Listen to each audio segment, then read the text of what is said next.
So for those of you who don't know, there's been a proposed roster cut for NCAA that has been passed. It's, there's varying numbers for every sport. Football is down to 100. They're eliminating the walk-on, which is something that Aiden wasn't aware of until today. So I'm here to talk about that and why it's bad. And essentially, I think this is a bad thing for all sports. Now, granted, some sports are getting a bump. Before I get this, I will say that I believe this could be good for some sports. Tumbling and cheerleading are getting a roster increase, but not many cheerleading squads are NCAA sponsored. A lot of them are their own thing. Baseball's losing on average 5 players. Men's basketball's losing a lot. Women's cross country is gaining about a half a person. Men's fencing is gaining 5 people.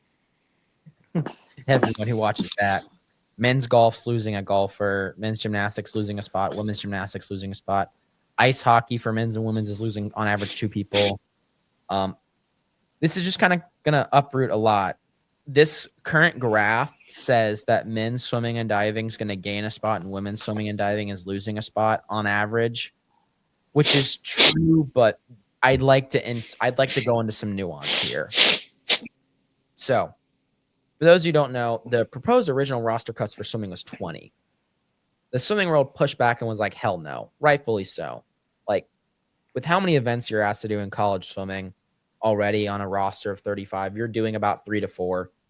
Requiring you to do much more than that would probably be unsafe with how many meets you do. So, rightfully so, they push back. Now, current roster cuts are currently at 30 men and 30 women. The average NCAA swimming roster right now is about 35, 31 swimmers, 4 divers. Mid-major, it can get a little dicey. Not by dicey, I don't mean it's kind of the Wild West where mid-major, a lot of programs don't have divers or like they've got weird rules. For instance, my team's rival Villanova only takes 18 because that's how many can score at the Big East Championship. Meanwhile, Providence, where I swim, takes 35 guys, 35 girls, so around there. And it really just depends. And like I said, not every team has divers. Another rival of ours from mid-major, Iona, don't have any divers. They don't have divers. They've got 20 and 20, and they don't have divers. Granted, they only have 20, so everyone can be on scholarship, but like I said, no divers.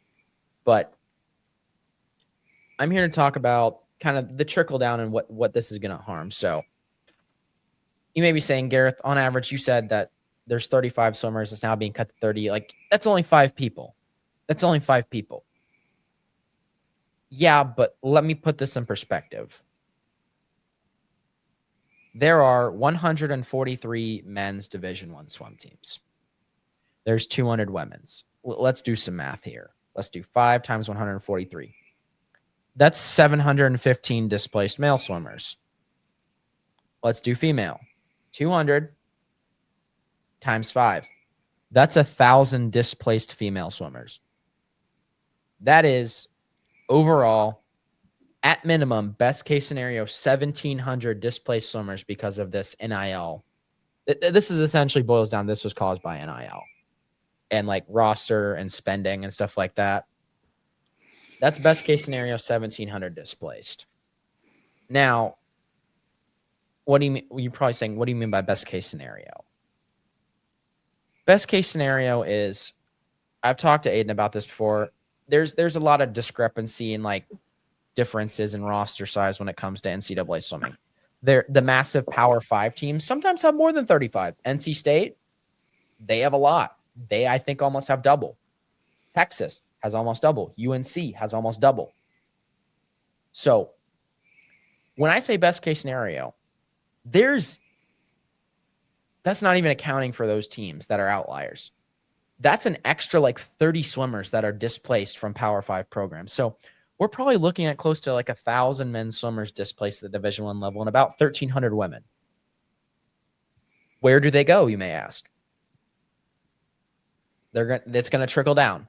So this is going to cause a lot of Power 5 swimmers to go mid-major down to D2, and D3, D2 down to D3, NAIA. It's going to cause some shuffling everywhere. And you may be saying, Garrett, this is good. It's going to it's going to make swimming more competitive. Yeah, but that's really the only positive that this is going to have. So what I'm saying is essentially this is going to kick out swimmers from college swimming who want to be there. And you're probably saying, oh, boo-hoo, it's college sports. It's supposed to be competitive. But as someone who is, I don't want to call like people who swim like the average swimmer on a college team an average Joe, because I don't feel like that's like, a fair description. I would say the average college Division I swimmer, a good portion of them will have to go to a different level, or they may not be able to swim at all. And there's a lot of factors when it comes into college swimming. Division I versus 2 versus 3 isn't necessarily about speed. On average, it is about speed, but top Division III programs could absolutely run Division I programs into the ground. So, but a lot of it is how seriously you want to take your academics. And, it's other stuff like proximity to home and academic prestige. Like, I have friends who swam Division III because they got a lot of looks from academically prestigious Division III schools. And the Division I schools that got attention from weren't necessarily that prestigious. That's what happened to me. I went to a slower school than I could have gone to because the faster school, in my opinion, not that academically prestigious. I even got a athletic scholarship from them, but for where I wanted to end up in life, Providence was the best choice. And I think that's what the NCAA is failing to see when it comes to this is for a lot of swimmers, for the majority of those swimmers, Division I, II, III, NAIA, college swimming is their last hurrah. It is their last chance to swim at a high level in an organized fashion without having to go back to club teams. And a lot of swimmers, at least this is from what I've seen, it could be most Power 5 swimmers, they swim Power 5. They might do the Olympic trials after their senior year, the one close to their senior, and then they're done. That's swimming. I forget if the ISL's even still, I think the ISL may have even been disbanded. At one point, there was only 6 professional swim teams on the planet. Those odds are not great. So the average Division I swimmer, this is the average college swimmer, in fact, this is their last chance where they're going to touch a pool in a meaningful way. And for a sport like swimming, I don't think this is the way to go about it.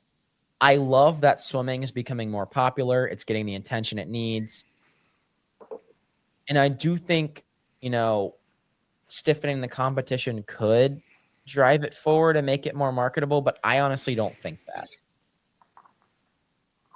The joy of college swimming for me is, you're taking people who they're not necessarily like the top of swimming. I mean, obviously, saying, well, Gareth, you swim Division I, you're probably the top 10% of swimmers in the United States. But like people like me were pretty average when it came to like college swimming. And I think people like that sure deserve a chance, not just for my sake. I had friends who swam Division III, like I said, for academic reasons. But because of like the trickle down this is likely going to cause, people like that aren't going to be able to swim. They're not going to have like their last hurrah. And I honestly don't think that this roster cap is a great idea. It's going to force people out of the sport. And for a non-revenue sport, what's going to keep it afloat is keeping these teams filled, keeping people engaged, not just essentially closing it off to a large part of the part of the athletic population. You're going to want it to be as inclusive as possible, because then it's going to fail.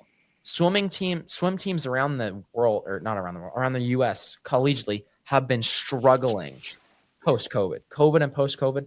They are struggling to stay afloat. And I guess some people, and I guess the NCAA is arguing, this is the way for college swimming to survive. But after talking to people I know in the college swimming world, this is going to be the death of it. This is going to cause a lot of programs to fold. This is going to cause a lot of people to not be able to swim. So, yeah, I have a lot of thoughts about this that are kind of hard to, nail down. It's just, there's a lot that I feel wrong with it. Like, the whole point of athletics is amateurism. And I know this is all related to like the,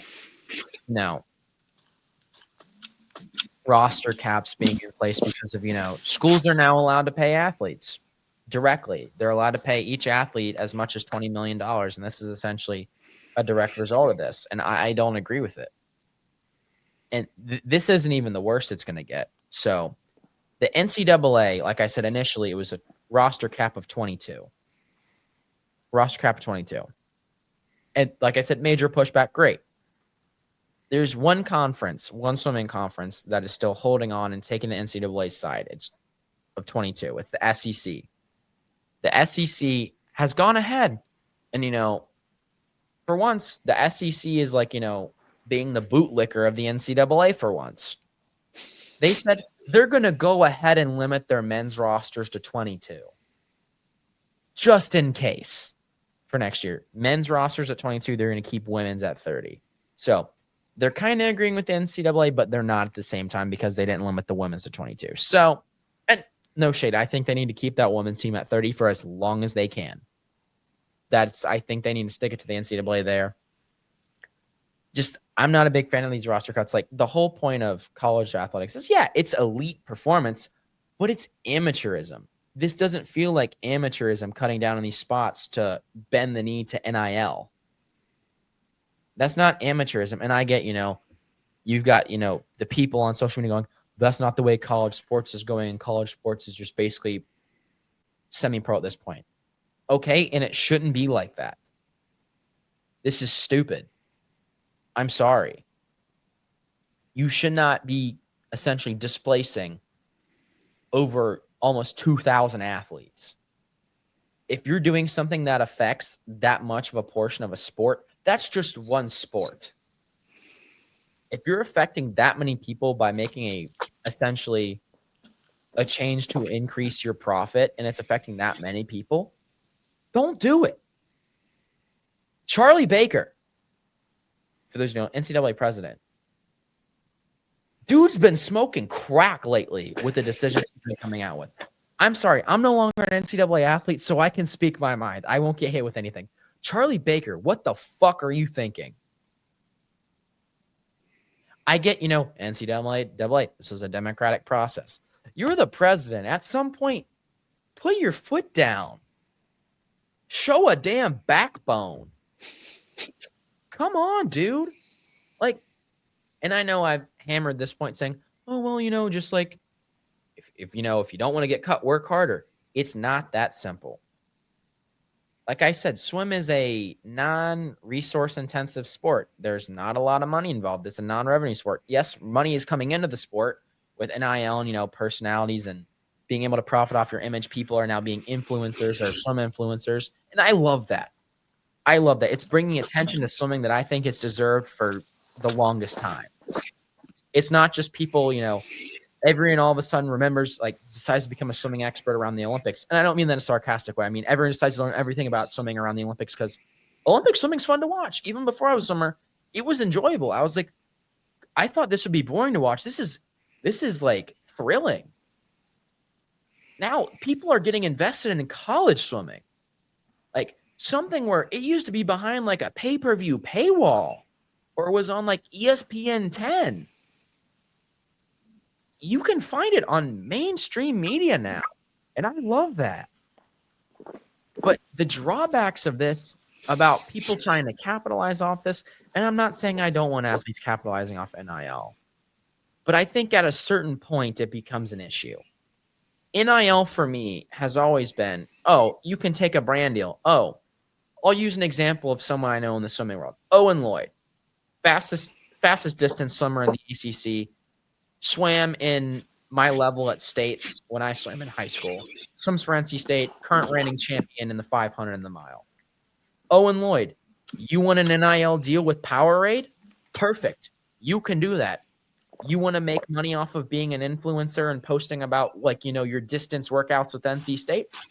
Perfect. That was NIL to me. NIL, in my opinion, should not be, hey, Shador, you want 25 mil to come sling the rock around? No, I'm sorry, no. Or not throw Jacoby Criswell into the bus. Jacoby Criswell, do you want to come to UNC? We'll pay you $10 million to throw 20 interceptions this season. Or, shout out to Pantana Bob's legend, Jacoby Criswell. Jacoby Criswell. Or let me think. I think I'm as tall as him. Bro was not as big as I thought he would be. I mean that respectfully. I'm bigger than, like, sometimes I forget how big I am, but Same thing. good dude, Jordan tipped Waters well. Jordan Waters at NC State. NC State pays the Duke running back. Hey, Duke running back who set all these records last year. Want to come to NC State and tote the rock for several milli just to fumble the ball 8 times this season? Like, and I'm not dogging on these athletes because at the end of the day, this is amateurism. Like, this isn't professional sports. I'm not knocking on them. The whole joy of college is it's unpredictable. You're essentially trying to make the NCAA semi-pro, and I guess you could try to make it more marketable, but this is just deeper than swimming. This isn't me going like, oh, well, if I was a college swimmer now, I wouldn't make a roster. That's aside. My time in college swimming is done. I'm talking about people who are like me, who've worked their lives, who have essentially, this ruling came out of nowhere, who have been busting their butts, who all of a sudden, they're not going to make a college roster. I know of people who've committed to colleges who've got college coaches going, I don't know, man. I don't know if I can fit you on the team anymore. I'm willing to turn you free of your commitment because I can't guarantee not even that you'll have a scholarship here, that you'll even have a roster slot. But even worse, it's not like they can even come and fight for a walk-on slot.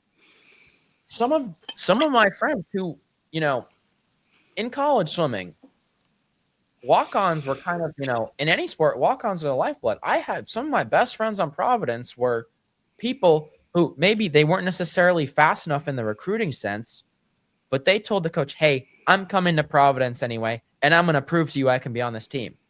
One of my closest friends, I'm not going to name drop him, but I'll give his first name. I'll give his last name. Donnie, great friend of mine on Providence. So he swam year-round, decided he didn't want to swim in college, but then midway through his freshman year decided, hey, I'm friends with a lot of the swimmers. I miss this sport. I miss this sport dearly. He asked to join the swim team. The coach goes, hey, man, you're not really up to the standard. And he goes, give me till the start of my sophomore year. Give me till September. I will prove you wrong. What does Donnie do? Donnie fights his way on the roster. Donnie did it. Donnie get it. Donnie didn't just do that. Donnie fought his way onto the scoring roster. 18 of 35 guys get to score. Donnie fought his way onto that. So I'm not just saying this for the Donnies out there. I'm saying this for the people, this was an option I had with some schools. Is for some schools, you could say, I'm coming here. Do you have a walk-on slot for me? That's no longer possible. You can't have walk-on slots anymore. You're limited to 30, which I think this just ruins these stories. There are kids at NC State who looked at Bobby Guntro, or Bobby Guntro's now at UNCW, but look at Braden Holloway and go, yes, I'm not up to your standards, but if you let me come train as a walk-on, I will prove you wrong. And they do all the time. But that's going to be eliminated. Those people are going to be forced to go to mid-major. The people like Donnie who fought their way onto rosters are going to be forced to go to Division II. And I know that's going back to the trickle-down point, but do you get what I'm saying, Abe? I get what you're saying. I have a question. Yes. So they're just talking about scholarships. They're not talking about full scholarships, correct? So it's roster slots. Just roster slots. This is just roster slots, and they're all considered on scholarship. But swim's a little different. Like you, and I remember, you didn't have, wasn't it in quotations a academic scholarship when you went to Providence, or I remember that on the first year.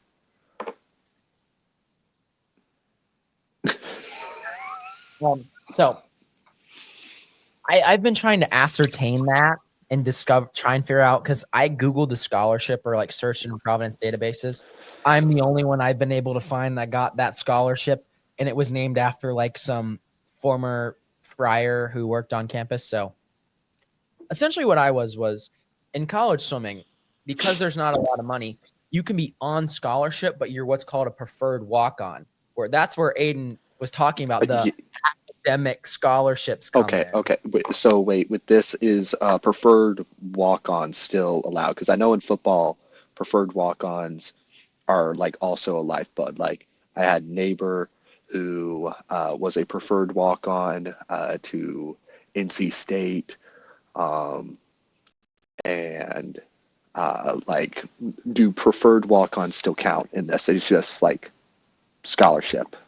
I think that part's still being hashed out right now because this is relatively new.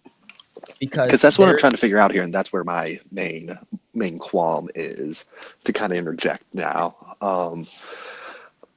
I just don't see how like it's beneficial for any school to agree to not having walk-ons, because number one, walk-ons are a lifeblood of the team. You know, they're morale boosters.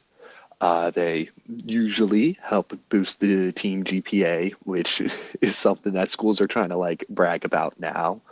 But uh, I just don't see the problem in, like, let's say we'll take swimming for example, or hell, football. Like, say feasibly, yeah, you can say 100 people on a football team, but there's like, you really probably kind of need like 120 if you're counting practice squad, if you're like all these things. I don't know what's the implication with practice squad and stuff like that. Or like, you can say you need 30 people on scholarship, but like, if there's a student who wants to join a team, they're going to boost the GPA, they're not taking money away from anybody. Who's to say they can't join the swim team if they're good enough to swim, and they're going to do nothing but boost the team? In maybe like not in the score sheet, but they're going to boost it either way. And you're still giving the school money. I don't understand that. Like, yes, 30 people to field a swim team, but like, if you want 40 people, like, can like there be room for walk-ons where like 40, like, throw in an extra 10 people that can be a walk-on? They might never see the pool in a meaningful manner, but like, if they're deciding to pay the school to go there and they meet the criteria, I don't see the reason why they shouldn't be able to do that. And like, there's always like one thing that like schools, every school like has like their own little like love for like the walk-on tryouts or something like that, whereas like one of us is getting in and might try to make an impact on the team. I see that's a good thing, and I just don't understand that. I know, and I hear you when it comes to like the detriments to swim, but the NCAA is probably thinking bigger picture. And when I'm looking at the bigger picture, I'm just like, why get rid of the walk-ons? yeah, Are you really like, are you really going to like gain anything by not letting the doctor's kid who worked his butt off, like, yeah, his family has like the resources to put him in a good school, but he's working hard and he wants to be a part of the team. And are you really having a win if you're cutting that guy from the team? Like, yeah, maybe like some athletes, like I hear stories like, oh, this walk on was a try hard. Like, yeah, there might be a little bit of a chip on your shoulder, like attitude that they have, but the general consensus is that they're like the lovable underdog that like is going at it. And if they decide on their own free will, hey, I'm going to attend this school and try my shot at it, why not just throw them a bone? Like, if they made it academically, they made it financially, they can do all the things on their own, and they're willing to put their body on the line for the sport that they love. I don't see the point in like throwing it out for NIL reasons. They're not going to make NIL anyway. They don't want it for NIL. They're the one person on the team that just wants to play the damn sport. And yes, there's club sports, but if they're good enough, just throw them the damn bone. Like, Interesting thing is they're doing it just for the struggle. They're likely going to get very little reward out of this. They're like in the words that meme that I saw about Joe Rogan. Wow, you're really just doing it for the struggle. They are. They're doing it for the struggle. They're not getting rewarded. They might get some playing time. And I know some walk-ons, depending on the sport, walk-ons, depending on certain sports, do get a lot of playing time in some, but others, they don't. Football, basketball, a lot of them don't ever see the field. They're doing it just for the fucking struggle. even like D3, like if you're going to a D3 school to play football, you're kind of insane. But like hell, throw them the bone. Let them do it. Like I love people that are insanely dedicated to something that they love. Don't you meet somebody and they don't love anything? They don't love anything. Like I can't talk to that person. If you don't love something, if there isn't something a little bit weird about you, I can't talk to you. You gotta love something a little bit out there, or maybe not even out there. You gotta love something.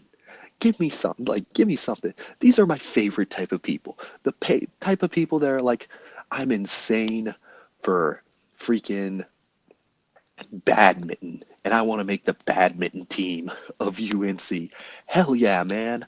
I'm in. I don't give a shit about badminton, but hell yeah, this guy is. I'll talk, like, throw him a damn bone. If he wants to walk on for swim, that's why I love Gareth so much. No, I'm going to say it right now. This is why I love Gareth so much. I don't give a damn about swimming. I love that Gareth loves swimming so damn much. He's insane in my mind for wanting to wake up at like 4 in the morning ever since like fucking high school. And it's talking about, hey, I had to swim in the morning. And I'm like, why the hell do you do this? But I love you for this. He's fucking insane and I love him. Like this is, and you're telling me that this insane bastard can't do something that he loves, that like it's making him better.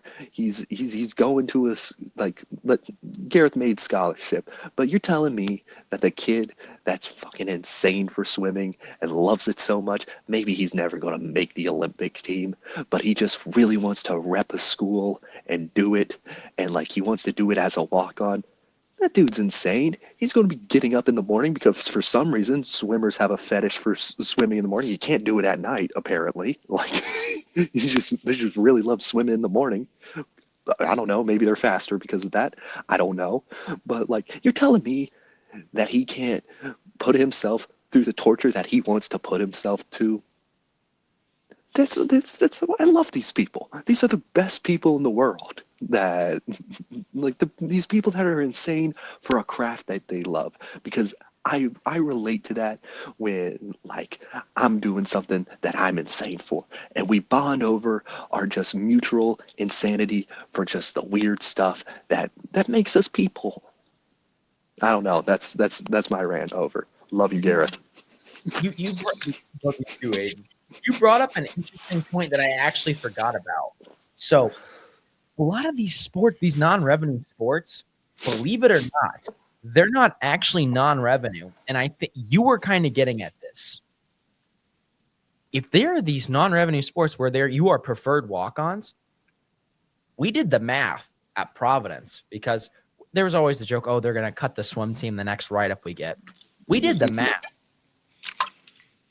You know, some of us were on academic scholarships, and some people were on legit academic scholarships. Like I'm still up on the air on whether my scholarship was legitimate or not, but like it was like it even said on the website. I couldn't find anyone else who ever got it, but it said like the GPA requirement, so it's somewhat legit. And it was like we did the math, even with the academic scholarships we were on, they were making like $5 million in tuition off the swim team. Like these non-revenue sports make a lot of money. Soccer, there's like 40 people on a soccer roster, only like 11, like only the starting 11 get scholarships. You're probably making 10 mil. Providence is 80K a year. You're probably making fucking 10 mil off those guys. These aren't like full-time scholarships that everybody's thinking. When you hear scholarship, you think, oh, everybody has the same scholarship like the big like football guy. No, they're still paying tuition. They're still doing it. They're still making money for the university. Yeah, there might be like Like probably the yearly income for like a swim team, like when it comes to fans coming to an event, is probably going to like sum up to like $200 maybe. And that's me being like generous That's with it. But with concession. Swim tickets are free at every university. That's yeah, concessions free. off concessions. Nobody's charging to go into like watch a swim meet. But like they're still paying tuition. Like I'm pretty sure Gareth wished he had a full ride to Providence, but I was there. He did not have a full ride to Providence. He very much did not have a full ride to Providence. I wish he did. I think he deserved it, and I'll always vouch him for that. But he did not have a full. It was not handed to him. It wasn't just like, oh, Gareth, you swim good. Here, come on into Providence for free, man. Nah, man. He still had to put in the work in the academics.